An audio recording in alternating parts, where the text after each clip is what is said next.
Hello আমার প্রিয় sweet cute বন্ধুরা, কেমন আছো তোমরা? নিশ্চয়ই আমার গল্পগুলো শুনে শুনে খুব সুখ নিচ্ছ আর আনন্দে আছো। তোমাদের আনন্দ দিতেই তো আমি নিয়মিত তোমাদের জন্য নতুন নতুন ভিডিও নিয়ে হাজির হই। তো তোমরা যারা এখনো আমার চ্যানেলটি সাবস্ক্রাইব করনি তারা প্লিজ আমার চ্যানেলটি সাবস্ক্রাইব করে দাও। তো বন্ধুরা আর দেরি করো না, জলদি জলদি ভিডিওতে একটি লাইক দিয়ে চ্যানেলটি সাবস্ক্রাইব করে দাও। আমি রিমি, চেহারা সাধারণত খুব সাদাসিধে, লম্বা চুল আর একটু বুদ্ধিটা খাটো। আমার বরের নাম অয়ন। আমার বরের সাথে আমার প্রথম প্রেম, আর তার সাথেই বিয়েটা হয়। আমার বর একটি প্রাইভেট কোম্পানিতে কাজ করে। আমার বরের দুজন বন্ধু আছে, নাম রিয়ান আর জিসান। ওরাও দুজন বিবাহিত। আমার বরের আগেই ওদের বিয়ে হয়েছে। এবার আমার বর সম্পর্কে তোমাদের কিছু বলি। রিয়ান, জিসান আর আমার বরের বন্ধু তো কলেজ লাইফ থেকে। তাদের বউরাও ছিল আমার ব্যাচের মেয়ে ফ্রেন্ড, তাই সবাইকে আমার বর খুব ভালোভাবে চিনত। আর আসল কথা হলো, আমার বর ছিল ওদের গ্রুপের সবচেয়ে হ্যান্ডসাম ছেলে, তাই আমার বর সবার ক্রাশ ছিল। আর সেই সুযোগটাই আমার বর খুব বেশি কাজে লাগাতো, তাই আমার বরের বান্ধবীরা বরের আদর থেকে বঞ্চিত হয়নি। প্রায় 6 মাস রিয়ানের বউ আমার বরের গার্লফ্রেন্ড ছিল, আর 2 মাস পর জিসানের বউ ছিল আমার বরের গার্লফ্রেন্ড। যদি রিয়ান আর জিসান তখনও ওদের বিয়ে করেনি, কিন্তু ওরা সবাই জানতে চাইতো আমার বরের গার্লফ্রেন্ডদের ও কিভাবে ভোগ করতো। যাই হোক, ওদের বিয়ের পর আর কোনোদিনও আমার বর ওদের বউয়ের দিকে ওইভাবে তাকায়নি। কিন্তু আমার বর ঠিকই জানতো ওরা মনে মনে একটু হলেও ওর উপর রেগে আছে। কারণ যতই হোক, ওদের বউয়ের শরীরের কোথায় কি জিনিস আছে, কিরকম আওয়াজ, সবই আমার বরের জানা। আমাদের বিয়ের পর ওরা দুজন অনেকবার আমাকে পটানোর চেষ্টা করেছে, কিন্তু আমি খুবই শক্ত। ওদের কথায় কখনোই আমি গলে যাইনি। আমি কিছুদিন আগে আমার বরের আগের একটা কথা জানতে পারি। এরপর থেকে আমি সন্দেহ করতে থাকি আমার বরকে, আর ওকে চোখে চোখে রাখি। হঠাৎ একদিন অবাক ঘটনা ঘটে। আমার বর তার কোম্পানির একটা রিসার্চের জন্য ওদের 3 জনের শহরের বাইরে একটি গ্রামে যেতে হয়েছিল। এই গ্রামে 3 দিন থাকার কথা ছিল তাদের। স্বভাবতই আমার বর আমাকে বলে গ্রামে চলে গেল। ওদের একটা ছোট্ট বাংলোতে থাকার ব্যবস্থা হলো। আমি তো কিছুক্ষণ বাদে বাদে ফোন করে ওর সাথে কথা বলতাম, কিন্তু আমি বাড়িতে থাকতে পারছিলাম না। আমার ভিতরে একটা ভয় কাজ করছিল, যদি অন্য কারোর সাথে ও আনন্দে মেতে ওঠে। তাই আমি ওকে কিছু না বলে ওরা যে গ্রামে ছিল সেখানে চলে আসি। সারাদিন কাজ করে বিকালের দিকে ওরা একটু ঘুরতে বের হলো। সন্ধ্যার দিকে বাংলোতে ফিরে এসে ও তো অবাক হয়ে আমার দিকে তাকিয়ে আছে। দেখে আমি দাঁড়িয়ে আছি। কিন্তু আমি এখানে কি করে আসলাম? এখানে আসার কারণ কি? আর এই জায়গার খবরই বা কে দিল আমাকে? এসব প্রশ্ন ওর মনে বাসা বাঁধলো।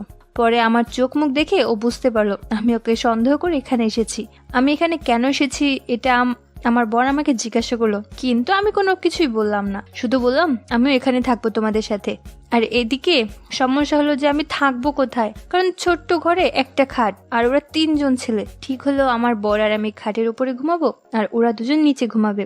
তখন আরো একটা সমস্যা দেখা দিল, আর তা হলো আমি তাড়াহুড়ো করতে জামা কাপড় কিছুই আনিনি। তাই আমার বরের একটা জামা আর একটা হাফ প্যান্ট পরলাম।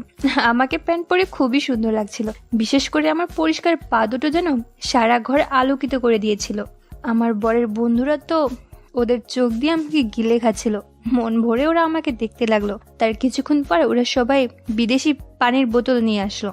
3 জনে ছোট ছোট করে খেতে লাগলো। নেশা তেমন কিছুই হলো না। আমি রিয়ান আর জিসানের মুখের দিকে তাকিয়ে দেখলাম ওরা আমার দিকে অন্যরকম দৃষ্টিতে তাকিয়ে আছে।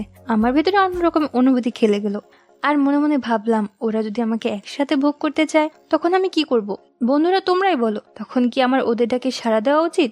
হ্যাঁ, আমি মনে মনে ঠিক করে নিয়েছি, ওরা যদি আমাকে নিয়ে আনন্দে মেতে উঠতে চায় তাহলে আমিও ওদের সাথে নিজের ইচ্ছা পূরণ করব। ওরা দুজনে আমাকে নিয়ে অনেক হাসি ঠাট্টা করতে লাগলো।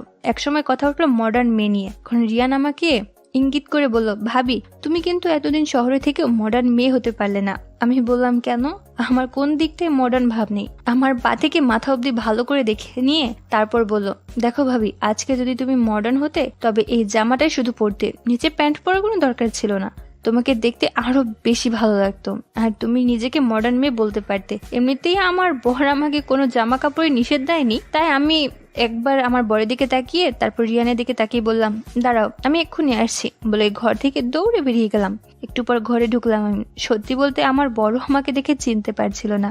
আমাকে দেখে রিয়ান আর জিসান পুরোই অবাক। ওরা আমার দিকে অপলোক দৃষ্টিতে তাকিয়ে আছে, আর আমি মনে মনে বলছি, তোমাদের দেখাতেই তো আমি এই সাজে তোমাদের সামনে এসেছি, নাও আমাকে মন ভরে দেখে নাও। আমি আমার বরের সাদা জামাটাই পরে এসেছি। জামাটা সাদা হওয়ার কারণে আমি ভিতরে কি পরেছিলাম সেটাও দেখা যাচ্ছিল। রিয়ান আর জিসানকে দেখে মনে হচ্ছিল ওরা আমাকে পুরো গিলে খাবে, এমন অবস্থা। আমি যখন খাটে এসে বসলাম আমার সবকিছু স্পষ্ট দেখতে পেল সবাই, সেটা আমি জানি। আমার এই রূপ দেখে আমার বর নিজেকে ঠিক রাখতে পারছিল না। আমি বুঝলাম আমাকে দেখে আমার বরের যদি এই অবস্থা হয় তাহলে রিয়ান আর জিসানের কি অবস্থা হবে। আমি বললাম দেখো এবার আমাকে কেমন লাগছে। রিয়ান বলল ভাবি তোমাকে তো দেখতে মডার্ন আর হেভি লাগছে। জিসান মাথা নেড়ে বলল হ্যাঁ সেটাই তো লাগছে ভাবি, কিন্তু শুধু পোস্ট আর মডার্ন দেখালে হবে না, এটার বাইরে বের করে দেখাতে হবে। আমি বললাম সেটা আবার কি করে? জিসান বলল এটা খুব সোজা, তুমি একটু ডিজে গানে নাচবে আর আমরা দেখবো, তাহলে আসল মজা হবে। আমি বললাম ঠিক আছে চলো এখন আমরা ডান্স করব। আমার বর শুধু আমার কাজকর্ম দেখছিল আর মনে মনে ভাবছিল আজকে আমার বউকে ওরা শেষ করেই ছাড়বে। ডান্স করতে উঠবো ঠিক এমন সময় কারেন্ট অফ হয়ে গেল, পুরো ঘর একদম অন্ধকার। আমরা চারজন খাটে আর লাইট অফ। লাইট কোথায় আমরা কেউ জানি না। জিসান বলল যে যেখানে বসে আছো সবাই চুপচাপ থাকো। হঠাৎ অন্ধকারে কেউ আমার ওই দিকটায় হাত দিল আর হাত দিয়ে ধলাই মলাই করছিল। আমি ভাবলাম আমার বর হয়তো অন্ধকারে আমার কাছে এসেছে, কিন্তু কিছুক্ষণ পরে দেখি একজন কিস করা আরম্ভ করে দিয়েছে। আমি তো পুরোই অবাক, কেন দুজনের স্পর্শই আলাদা। তারপর আমি বাধা দিলাম না, কারণ আমার বেশ ভালোই লাগছিল। একজন আমাকে জড়িয়ে ধরে আদর করা শুরু করে দিল আর অন্যজনও ওইগুলো ধলাই মলাই করে যাচ্ছিল। আমি আরো উত্তেজিত হয়ে গেলাম, জোরে জোরে শ্বাস নিতে লাগলাম। এভাবে দুজন আমাকে আদর করতে লাগলো। আমি এর আগে কখনোই এমনটা পাইনি। আমি ভেসে যাচ্ছিলাম আনন্দের সাগরে। এভাবেই বেশ কিছুক্ষণ কেটে গেল। হঠাৎ করে কারেন্ট চলে আসলো আর যা দেখলাম তাতে আমি পুরোই অবাক। দেখি আমার বর খাটের এক পাশে চুপচাপ বসে আছে। রিয়ান আর জিসান তখনও আমাকে আদর দিয়ে যাচ্ছে। আমার বরের দিকে তাকিয়ে দেখি আমার বরের মুখ একদম শুকিয়ে কাঠ হয়ে গেছে, কিন্তু মুখে কিছু বললো না, কারণ ও ওদের বউদের সাথে এমনটা করেছে।